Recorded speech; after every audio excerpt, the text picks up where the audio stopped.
ఇకపై మీకు ఇష్టమైన ఫేవరెట్ సీరియల్స్ యొక్క ఫుల్ ఎపిసోడ్స్ యూట్యూబ్లో అందుబాటులో ఉండవు. కేవలం సన్నెక్స్లో మాత్రమే ఫ్రీగా చూడొచ్చు. లేదు మావయ్య, నేను రెగ్యులర్గానే కడుతూ ఉన్నాను. నువ్వు కట్టలేదని బ్యాంకు వాళ్ళు చెప్తున్నారమ్మా. వారం రోజుల నుంచి నీకోసం ప్రయత్నం చేస్తున్నారంట. నువ్వు ఫోన్ తీయడం లేదట అని ఎవరు చెప్పారత్తయ్య? బ్యాంక్ నుంచి మనిషి వచ్చాడమ్మా. నువ్వు ఇన్స్టాల్మెంట్స్ కట్టలేదని. వాళ్ళు ఫోన్ చేస్తే నువ్వు లిఫ్ట్ చేయట్లేదని చెప్పి గుమ్మానికి నోటీస్ అతికించి వెళ్ళాడమ్మా. ఏమిట్రా, ఏమైంది?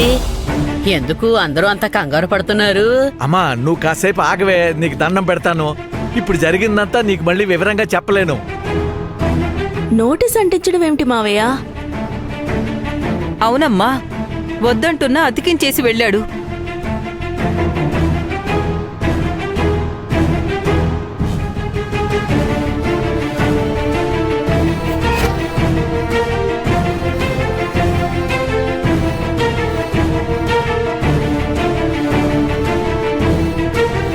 ఇదేంటి మావయ్య, ఎక్కడో ఏదో పొరపాటు జరిగింది. నేను రెగ్యులర్గా డబ్బులు కడుతూనే ఉన్నాను. మరి అలాంటప్పుడు లేదని ఎలా చెప్తారు వాళ్ళు? గీత ఆగు. బ్యాంకు వాళ్ళు నోటీస్ అంటించినప్పుడు దాన్ని పీకేయడం చట్టవిరుద్ధం. వ్యవహారం ఇప్పుడు నోటీసుల దాకే వచ్చింది. దాన్ని చింపితే విషయం కోర్టు దాకా వెళ్తుంది. అయినా ఇలాంటి బెదిరింపులకి నేనేం భయపడను. తప్పు చేసిన వాళ్లే భయపడాలి. నేనెందుకు భయపడాలి? నేనేం తప్పు చేశానని భయపడాలి? నేనైతే డబ్బులు కట్టాను. కడితే మరి కట్టలేదని ఎందుకు చెప్తారు? అయినా బ్యాంక్లో డబ్బు కడితే ఒక రిసిప్ట్ అనేది ఉండాలి. వాళ్ళు వాళ్ళ సిస్టంలో దాన్ని ఎంటర్ చేసుకుంటారు. విషయం నోటీసుల దాకా వచ్చిందంటే ఖచ్చితంగా నువ్వు డబ్బు కట్టి ఉండవు. మొన్న నేను మావయ్య వెళ్ళి వడ్డీ కట్టొచ్చాం. బహుశా ఆ డబ్బే బ్యాంకులో కట్టాం అనుకుంటున్నావేమో.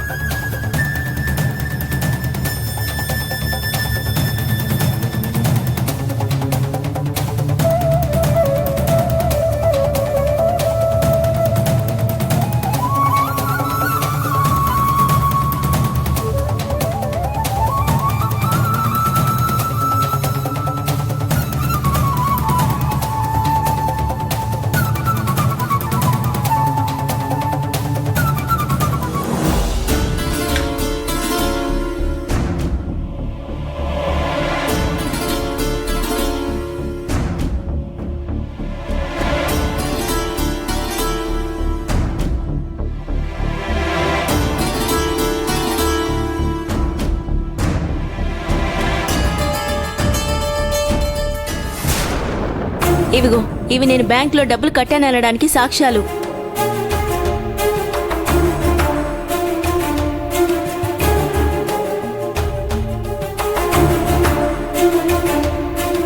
వదినా, ఇంత స్పష్టంగా ఉంటే కట్టలేదని ఎలా అంటున్నారు? అదే నాకు అర్థం కావట్లేదమ్మా. చూసావా, ఇందాక వదిన అనుమానించు, మరి ఇప్పుడేమంటావు? లేదు రఘు, తనని చూడని. నేనా డబ్బు కట్టానో లేదో తనకి తెలియాలిగా. మీరు చెప్పకపోయినా నాకు విషయం అర్థమైంది. నువ్వు డబ్బు కట్టావని మేమందరం నమ్ముతున్నామమ్మా. ఆ విషయం ఆవిడ గారికి నువ్వు రుజువు చేయాల్సిన అవసరం లేదు. నీ నిజాయితీని ప్రశ్నించే హక్కు ఈ ఇంట్లో ఎవ్వరికీ లేదు. లేదమ్మమ్మా, ఇంట్లో ఉన్న అందరూ ఒకే మాట మీద నిలబడాలి అంటే ఏ ఒక్కరికైనా ఇంకొకరి మీద అనుమానం ఉండకూడదు, అపార్థాలు ఉండకూడదు. లేదంటే జీవితాంతం ఇదొక మచ్చలాగా మిగిలిపోతుంది. పూర్ణిమ, 4 రిసిప్ట్లున్నాయి, చూడు. అది నమ్మినా నమ్మకపోయినా దాని ప్రవర్తనలో పెద్దగా మార్పు ఉండదు. కానీ ముందు ఈ రిసీట్ల విషయం తేల్చొద్దునా. నువ్వు డబ్బులు కట్టినా వాళ్ళు నోటీసులు ఎందుకు పంపించారు? నువ్వు కట్టిన డబ్బు వాళ్ళకి అసలు చేరిందా లేదా?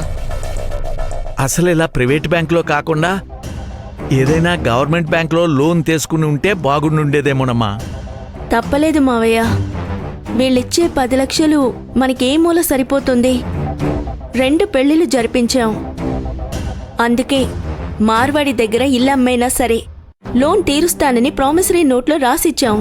ఇంటి కాగితాల్ని బ్యాంకులో పెట్టి లోన్ తీసుకున్నాం. అమ్మ గీత, ముందు ఆ బ్యాంకు వాళ్ళకు ఫోన్ చెయ్యమ్మా. అవునమ్మా, ముందు వాళ్ళకి ఫోన్ చేయి. డబ్బు కట్టినా కూడా ఎందుకిలా నోటీస్ పంపించారో కనుక్కోమా.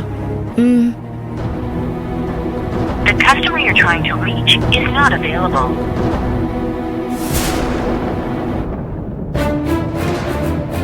The customer you're trying to reach is not available. డబ్బులు కట్టిన రిసిప్ట్లున్నా వాళ్ళు నోటీస్ ఎందుకు పంపించారో తెలుసా?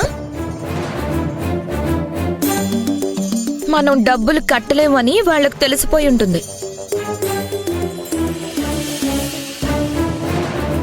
సేట్ దగ్గర అప్పు తీసుకున్నామనో, వచ్చే జీతం డబ్బులు చాలవనో తెలుసుంటుంది. అందుకే మిగిలిన 8 లక్షలు కట్టమని ఇప్పుడు నోటీసులు పంపించారు.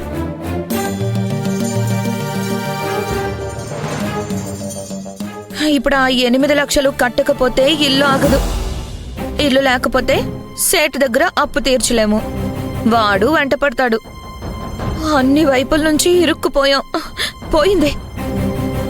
ఇల్లు కాస్త రెక్కలొచ్చి తుర్రుమని ఎగిరిపోతుంది. ఇక మన బ్రతుకులు చెట్టు కింద తల్లారాల్సిందే.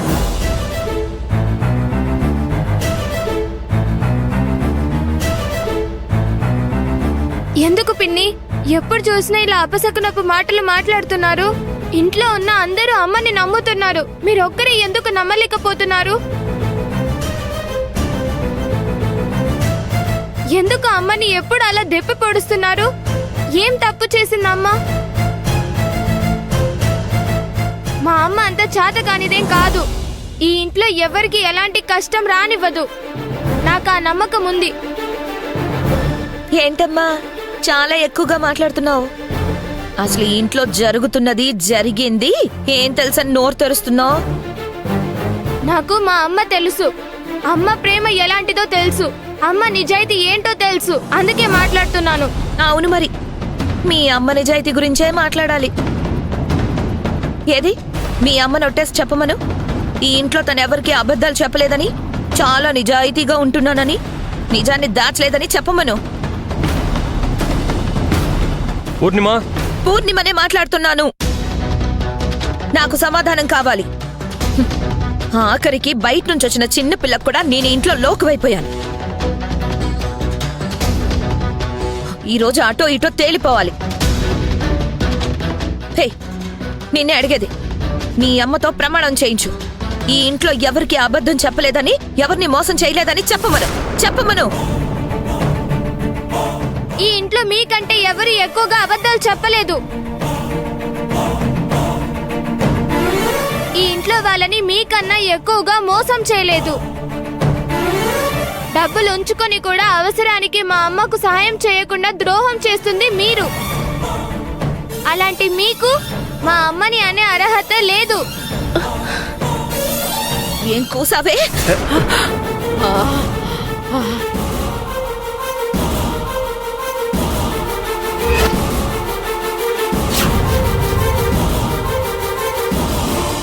చూడు పూర్ణిమ, చిన్నపిల్లలన్నాక తెలుసో తెలియకో మధ్యలో ఏదేదో మాట్లాడుతూ ఉంటారు. ఆ మాటల్ని వంక పెట్టుకుని వాళ్ల మీద చెయ్యెత్తావో. నేను అదే చెప్తున్నాను. తెలిసి గాని తెలియకుండా గాని పెద్దవాళ్ల మధ్యకి పిల్లలు వచ్చారో నేను ఊరుకోను. నీ కోపం నా మీద తీర్చుకో.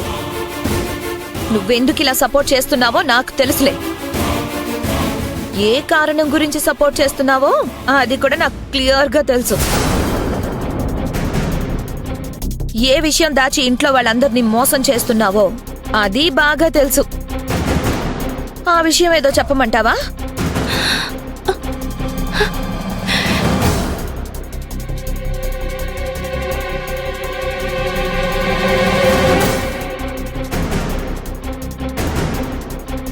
పూర్ణిమ,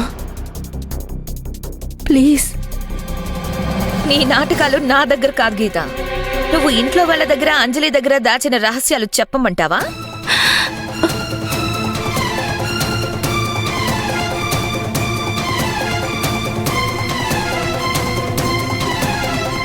ఏంటా రహస్యం? నిన్నే పిన్ని, ఏంటా రహస్యం చెప్పు. ఏంటి అమ్మ నా దగ్గర దాచిన రహస్యం? తెలిస్తే చెప్పు.